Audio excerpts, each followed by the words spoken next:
I'm going to go ahead and start. I thought Ken would be on, and he's got all the big stories, but so I was just waiting for him to tell them, and I thought he'd take all the time. But just up Fish Creek, just a little bit above lava, there's a guy by the name of Bob Feber, and he brought a lion from Oregon. I don't know if he got kicked out of Oregon, but he came here, and he wanted to raise.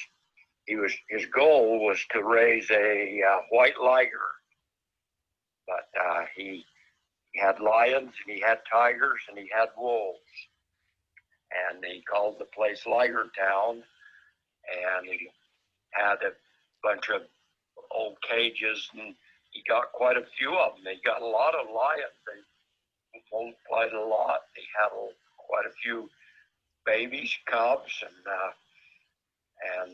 if we had dead animals, we'd try and help him out. Instead of taking them to our landfill, we'd give them to him for his lion and tigers, and wolves for food. And I've been there to his compound,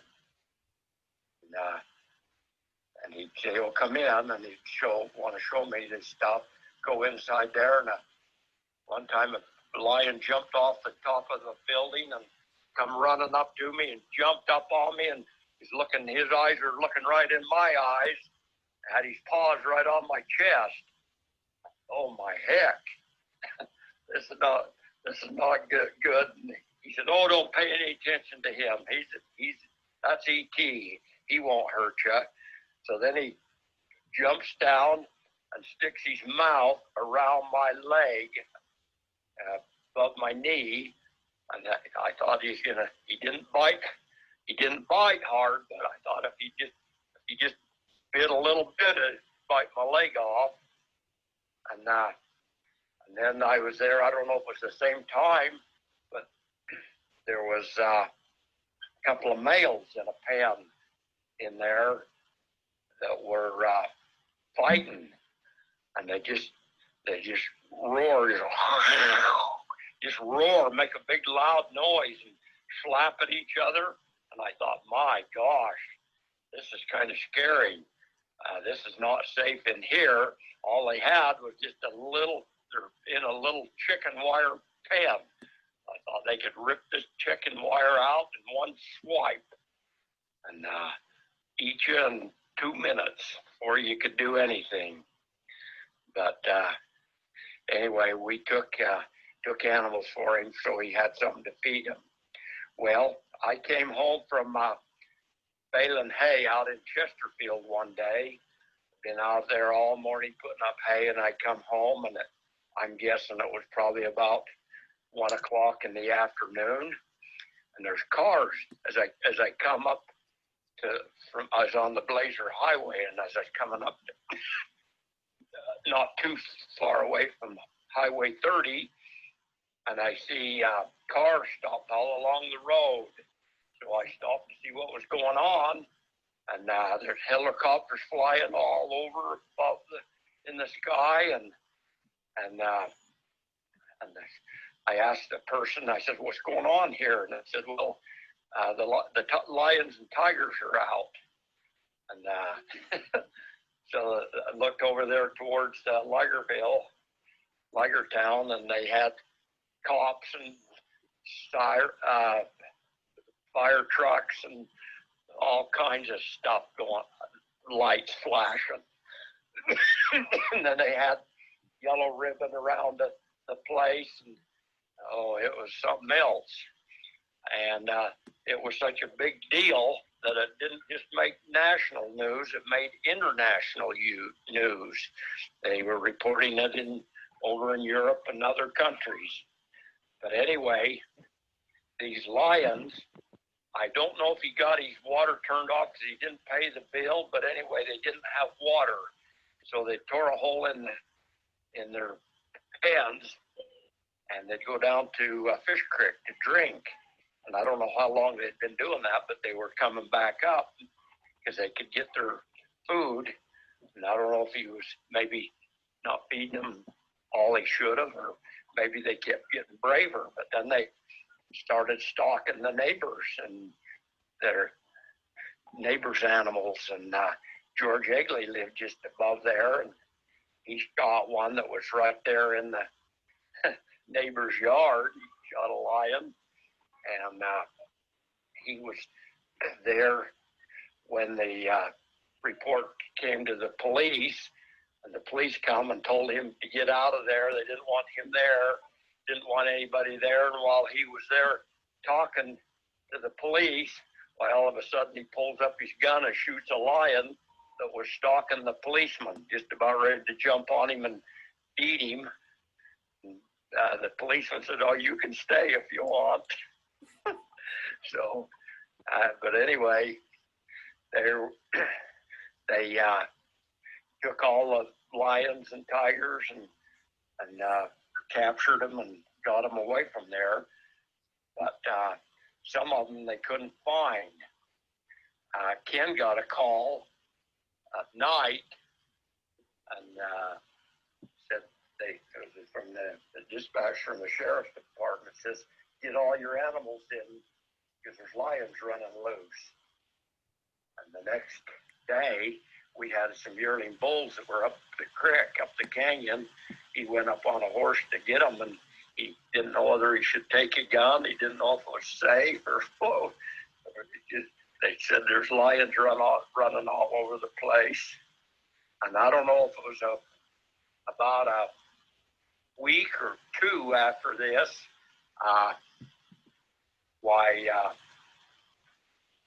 just above the school, the guy that lives in Kim and Marcy's house, just above the grade school in Lava, he saw a lion stalking the kids that were on the playground. And he got his gun and shot it just right there right by the school. So that they closed school down, and then there were reports of lions and tigers running around for 2 or 3 years after that. Why, I'd hear people say that they'd see lions. And it was crazy. But anyway, they got all the lions out. They dozed all of his pens down, dozed everything up into a pile, poured gasoline on it, and burned it all down.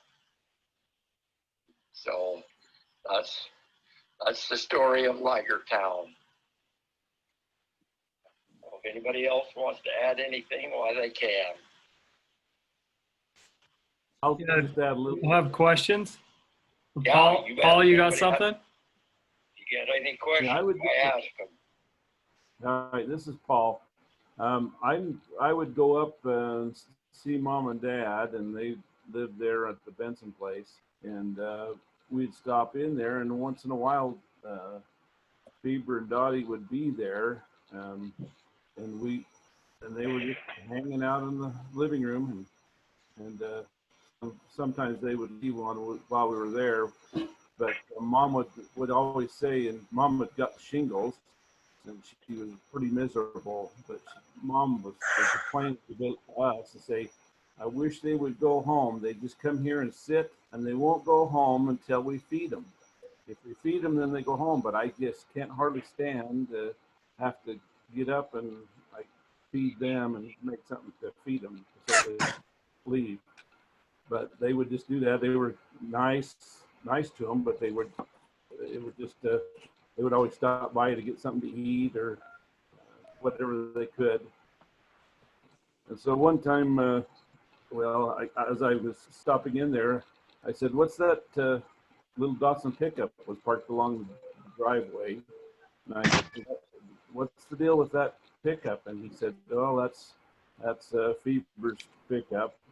That just haul ligers with it, but it's quit them there, and that's where they left. They pulled it down there and left it." And I said, "Well, you ought to tell them to get it out of the way because it's kind of in the way."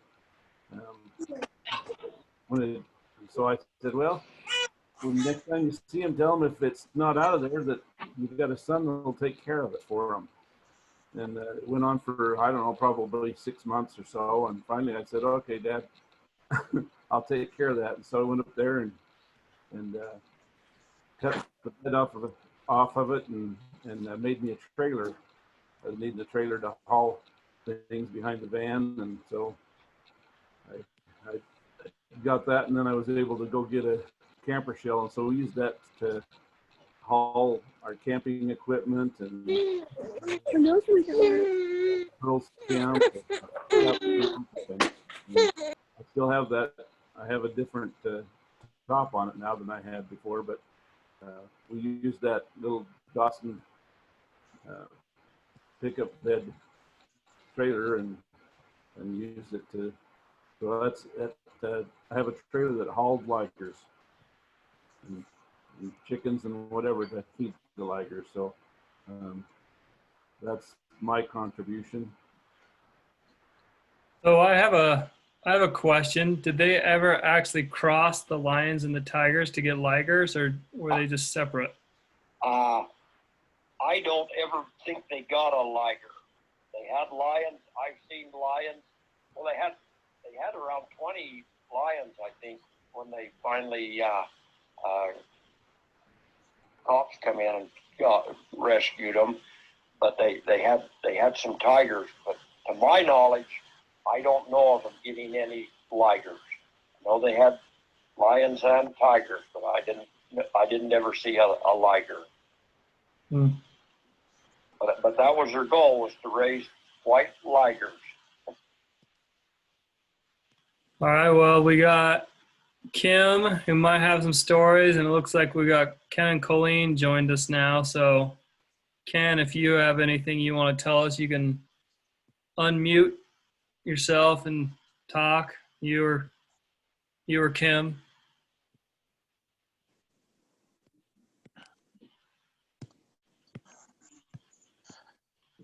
Have Ken go because I don't know you not. I'm muting my phone.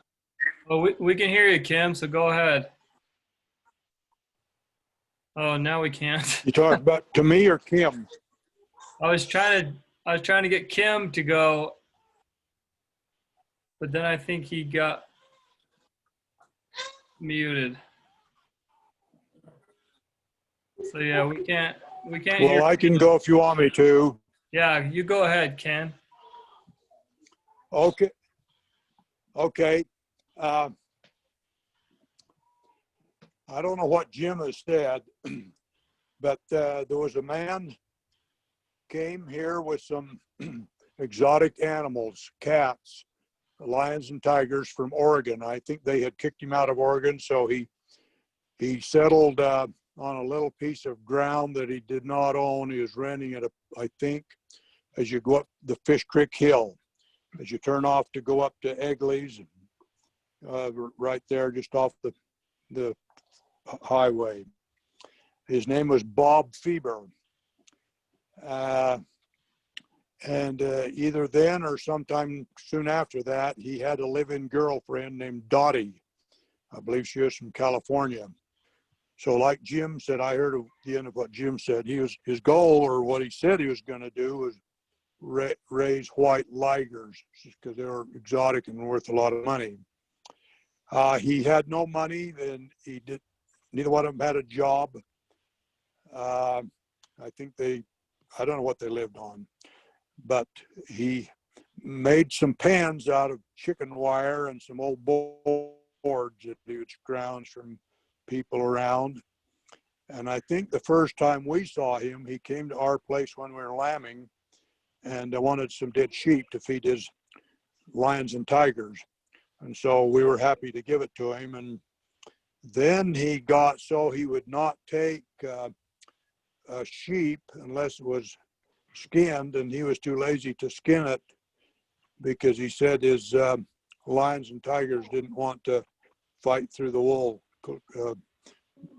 He wanted them already prepared for a meal, didn't want to tear through the wool.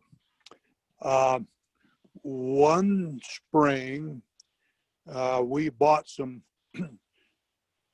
maybe we bought them in the fall, but it was in the spring we had some yearling cattle out to Chesterfield.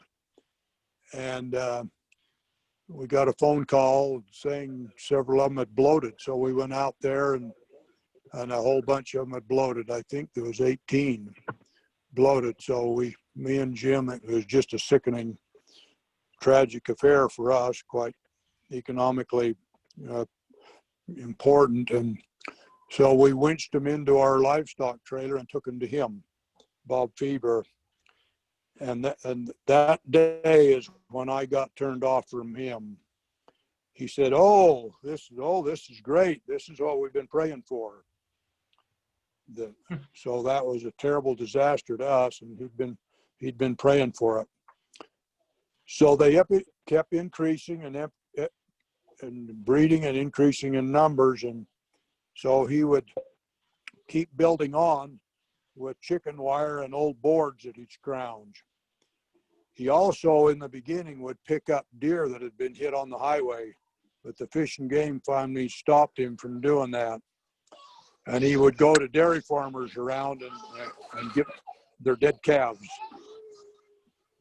And I don't know if he ran out of meat at any time or not, but this went on for quite a while. And then one winter, John befriended him. And the next thing I knew, he and his girlfriend Dottie were in church in Sunday school class, and he was wearing Kim's rust-colored suit. So from what I gathered from ward members then, that John had referred him to the bishop, and then John and Margie helped him out too. And one of the things they were supposed to do is come to church. So they came 2 or 3 times, and that was the end of that. They didn't come anymore. But Dottie, this was kind of a cold winter.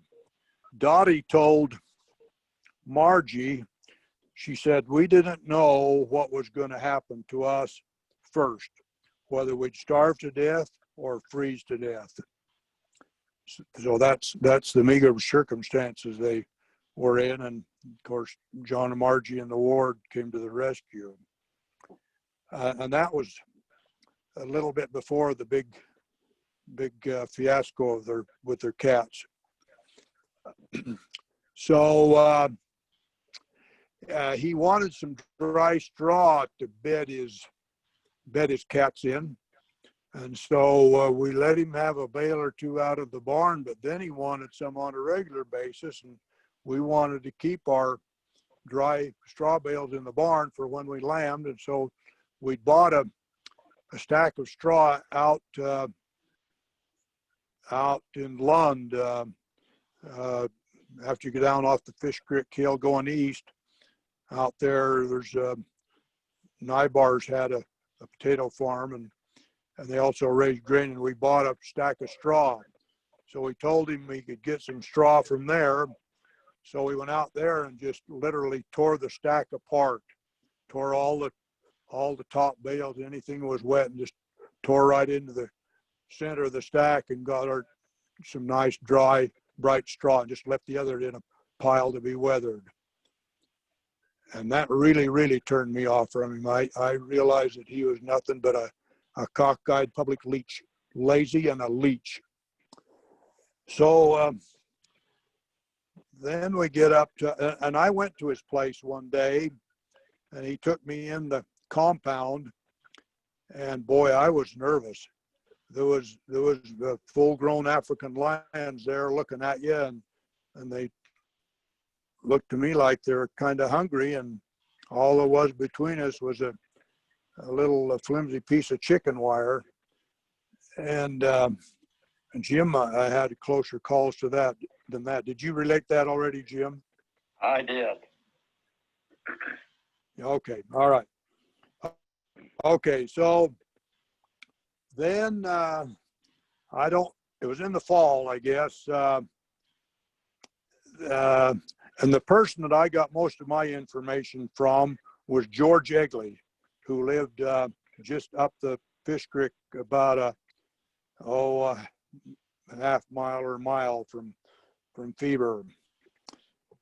And this is what he told me firsthand.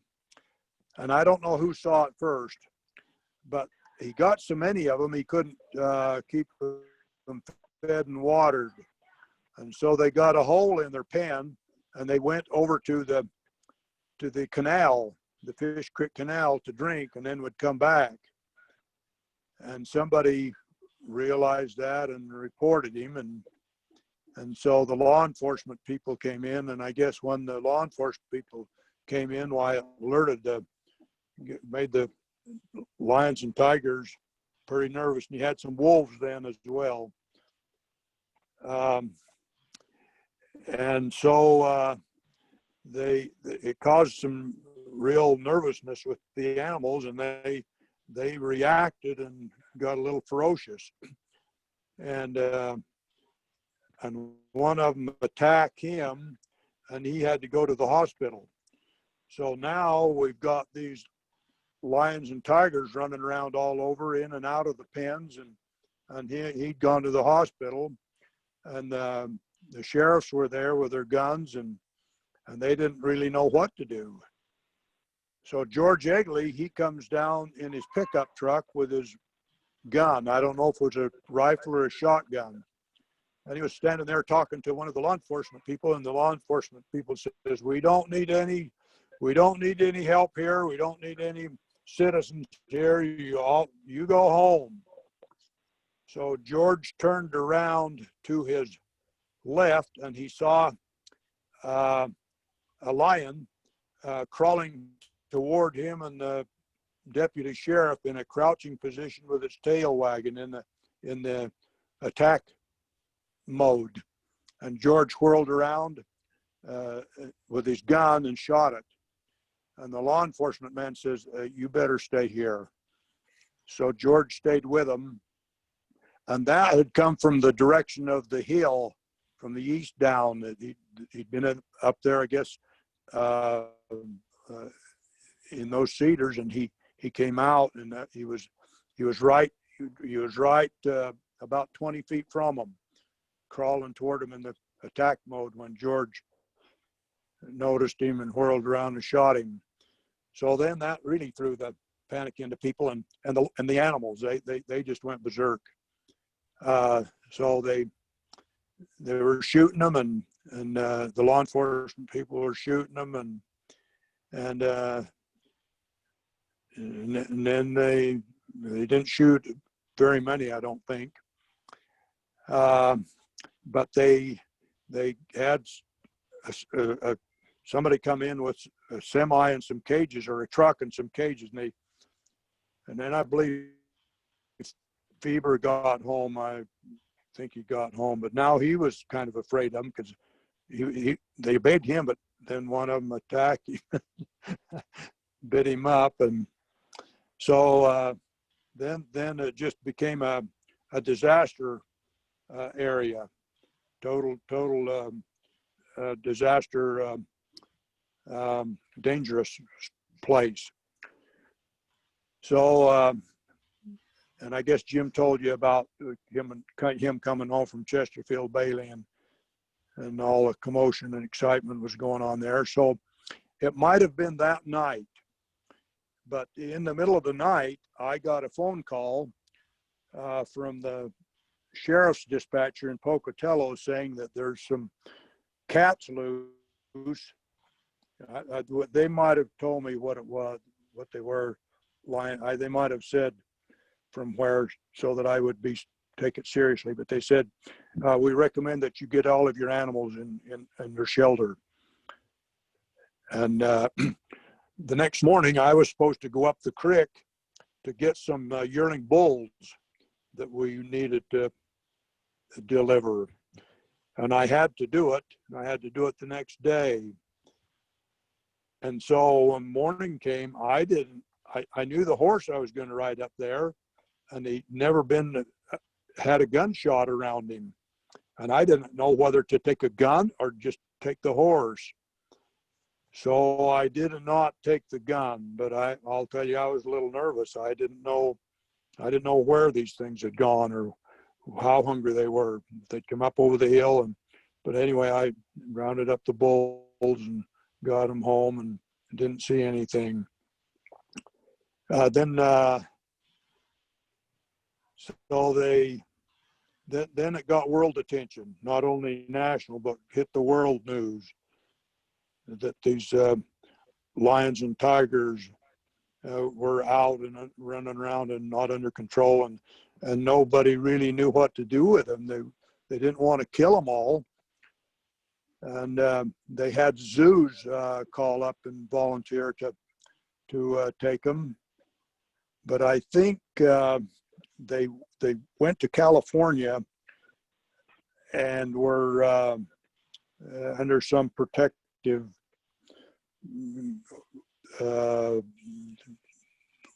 control, and then and taxidermists were calling and wanting the dead ones, or I guess they take live ones too, but they want dead ones. But since the government was involved, they couldn't have one of them.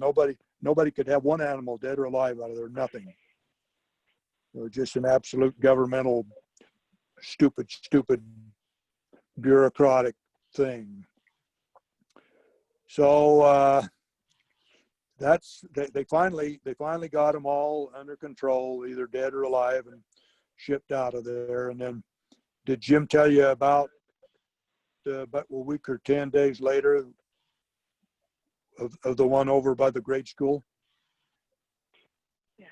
Did he tell you that? Yes. No. He did? Yeah. Okay. Okay, so Feber and Dottie, they were arrested and put on trial. And there were all kinds of laws that were broken. They didn't have a permit to have wild animals. They didn't have this or that. And they'd said that they were going to have them on display and charge people to come see them, but that didn't ever happen. They didn't have strong enough pens that they ever got a permit to do that.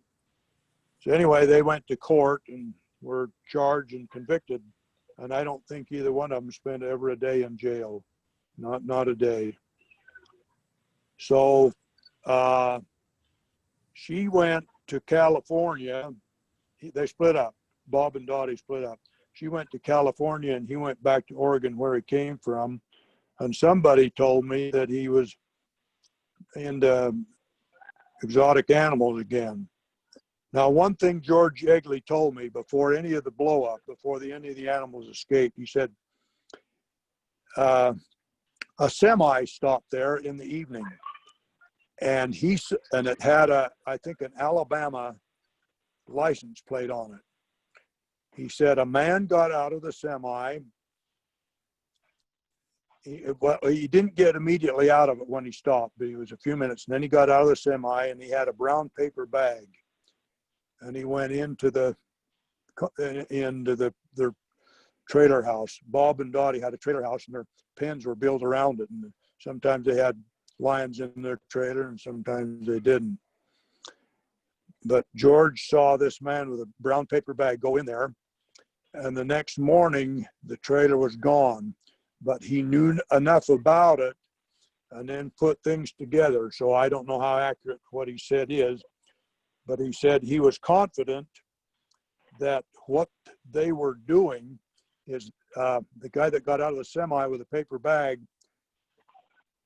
had drugs, and he gave them to Feber, and then Feber in turn put one or more lions or tigers in that semi, and they went to Alabama or wherever, and they were to protect drug dealers' property from people entering in and investigating, find out what they're doing. They're kind of a watchdog. George was absolutely confident that that's what was going on, and then in turn why he was getting drugs. Now, he had an old pickup, and it had a rack on the back of it that was dog and cat proof. I mean, even domestic dog and domestic cat proof. And he said, there are going to be wolves in these mountains if I have to put them there myself. And he was seen at one time up in the canyon Pebble. So people suspected that he was planting wolves to out to mate. And there's been enough wolf sightings around since that time around here and in Soda Springs that it, take it for what it's worth. I don't know if he planted any wolves that were ever roaming around here or not. I don't know, but he said he would, and he was suspected of it. So I guess that's about all. Oh, and so the government took possession of the property, and not too long after that, they got a bulldozer in there and dozed everything up into a pile and put the diesel or gas on it. I don't know which. They had a lot of 55-gallon drums of fuel, and they put fuel on that and burned it. And then they dug a hole with the bulldozer, and what didn't burn, the remainder of the wire and whatever, and dozed them into a hole, and so that all the evidence was gone. And then there's a book written about it, and we have the book. Is the book? So I guess that's pretty much what I know about. Oh, one other thing, they had a helicopter come in, and he'd fly all around, and they had somebody in the helicopter looking down through a hole like a telescope down at the ground, and they were supposed to be able to look at the ground and detect any live animal movement, and also they could determine what it was, whether it was a deer or a domestic dog or a lion. So I don't know, located some with that machine or not, but obviously they didn't locate the one that went over the hill behind the grade school. I would probably just. So I'm done. I think I'm done unless you have any questions. I would just add, I was sitting here thinking, I know that Mom and Dad said that they would come into Frazier's and pick up their dead chickens up at the egg farm, and also they would come into all the grocery stores and get anything that they could get from the grocery stores. But what was really got them a hardship on them is Frazier's told them they wouldn't give them chickens anymore. And I don't know why the reason was, or whether they left a mess or complained or whatever, but Frazier quit giving them chickens, which was a pretty good source of, because they would, that big chicken farm, egg farm up Mink Creek there would provide quite a few chickens every day for every week. So just because they were sitting around and they weren't being taken out often enough, because they would fight a smell. What was the name of the book, Ken? Say that again, please. What was the name of the book? I think it's just called Ligertown. Oh, okay, thanks. I'll look for it.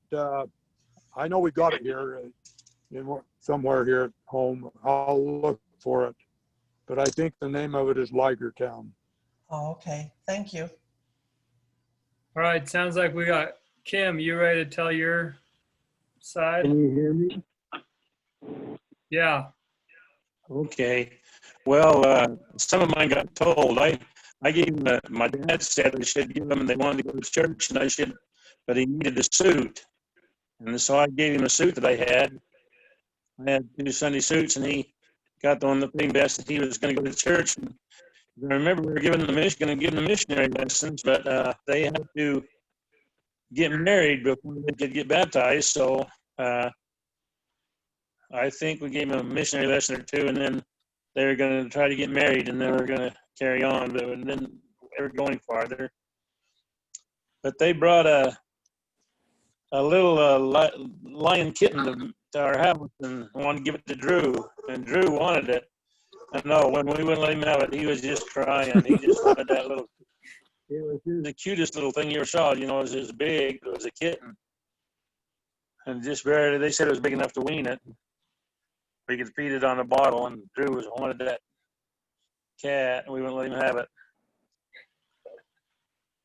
But when the first during the first part of when it happened, when we found out about it, we saw it on the news. Marcy and I were, I don't remember if it was in Arizona or on a trip somewhere, but we were out of state and we saw this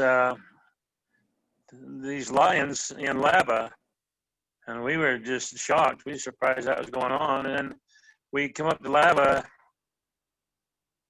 When we got back, we come up to lava, and there was just a lot of excitement going on. Like there was cops and airplanes and all kinds of government equipment and better. I don't remember all the different people, but there's so many people in town you can't go through it. And someone told us they'd shot a lion in our at our old house out in the yard. And we heard a lot of stories. We didn't see any lions or anything. I guess they were pretty much, they said one had been shot at our house and somebody had one in their garage eating, they come in their garage and was eating their dog food. And there's been several shot around town there. And Max Hall was all proud about how he'd shot one or something. He was trying to shoot them all of them he could. He was running around with his gun shooting lions. And Bob and Dottie, I gave him lumber from the old Potter house. You know, we were tearing the house down. I said, well, if you're careful how you take the boards and stuff and take them off in order, you can take boards and whatever material is here. And so they were doing that. Like Ken said, wired, bench wire and boards and whatever they could get. So we gave them stuff like that.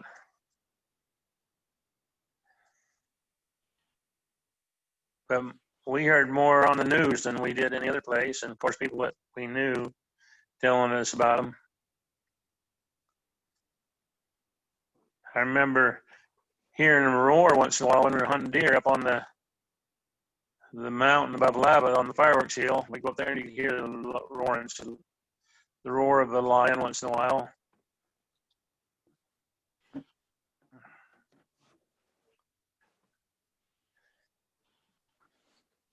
It wasn't too long and they were all gone. We heard that there was one, they found one out in Burley somewhere in the farmer's field a few months later. What's that? What year was And all that's this about going on? I think it was the early 90s, wasn't it? I think it's about the same I time don't we moved down recall. to St. George. Yeah, I don't know That for was sure about the year without 1990. looking it up.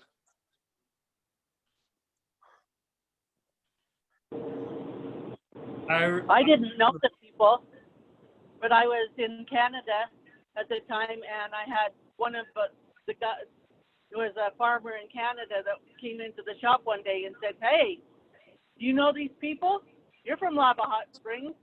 What's what? And he pulled up what was going on in the news, and I was kind of shocked. It just was so foreign to me. I kind of thought, oh my word, stuff that's happening in my hometown, and I don't know anything about it. But that was a little weird. I have a question.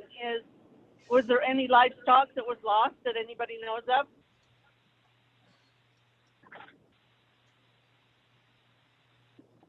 They were city lions.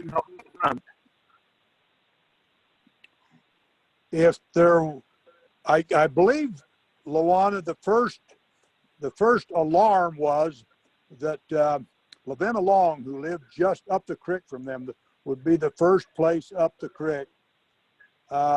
She saw one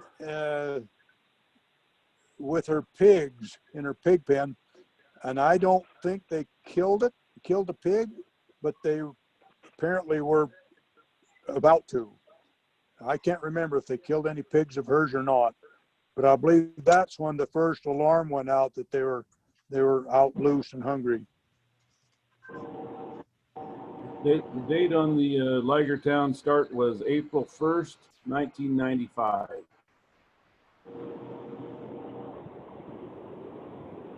Okay. Well, Okay. I have no aspiration to be a drug dealer, but if I was, I would want some lions as my guard dogs. That's for dang sure.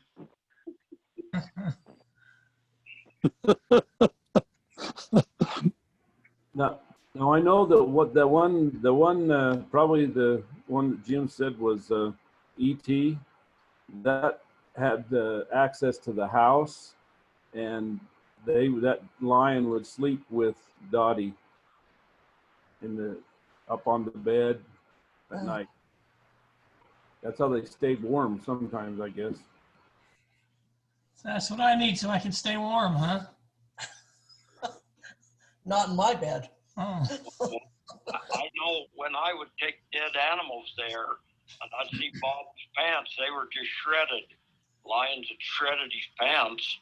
And this was before they were getting out, before they had the big fiasco.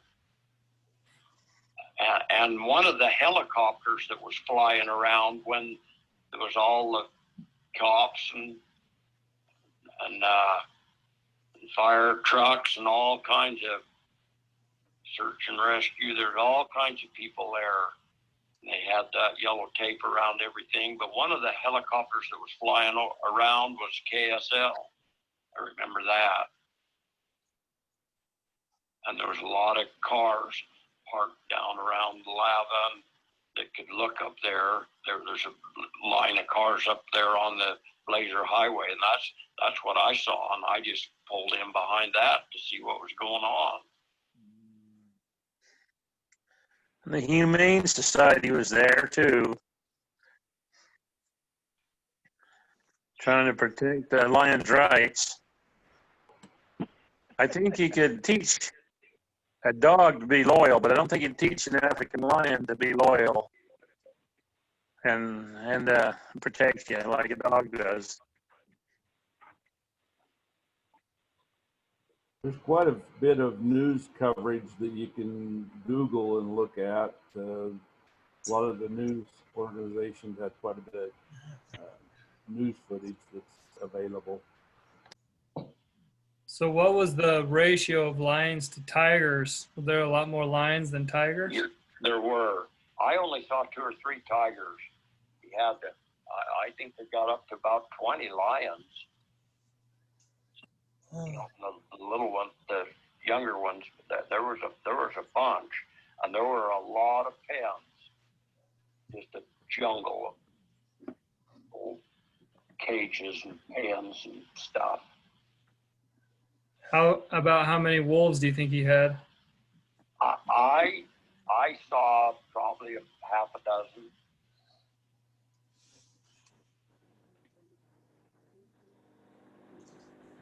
The only number I remember is someone said there were 60 animals that he had that got loose. They thought something like that. Maybe that was his total animals. I don't know, but they said there were 60.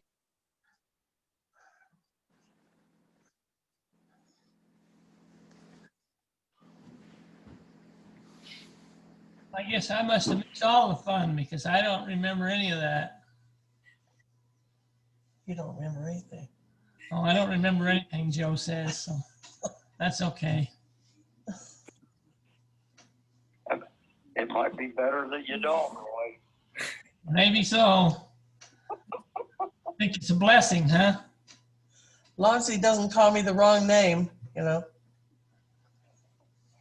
Of course, he said he knew me before anybody, so that's a good thing, I think. All right, Louise, the MC, you want to take over? Well, thank you. Sorry I missed some. Did, I suppose somebody already reported on what they did with the animals. Did they kill them or haul them away or what? I think the ones that they had shot there, and they shot quite a few of them, I think they just got taken to the landfill. And they had people that would give a lot of money for them because they wanted to take them and have them mounted, and they wouldn't let them. They wouldn't let them They, even though they would pay a lot of money to do it, they would not let them have them. They just took them to the landfill. And they put the live ones in Idaho Falls in Tapas Park, had them there for a while, and then I heard that most of them went to California. Maybe all of them, I'm not sure. What happened to the man and woman that had them? Well, they took them to court, but I don't think anything ever happened to them. They couldn't fine them or do anything, and I don't think they ever spent any time in jail. They couldn't fine them because they never had any money. I think they just got off scot-free. Louise, did you hear my report? No, she didn't. No, I was taking Kathy to the airport. Okay. Well, after this happened, they split up. She went to California. Dottie went to California, and Bob Feber went back to Oregon, where he had come from. Okay, thank you. Well, it sounds like a fun report. Does anybody else have anything to say about it? Okay,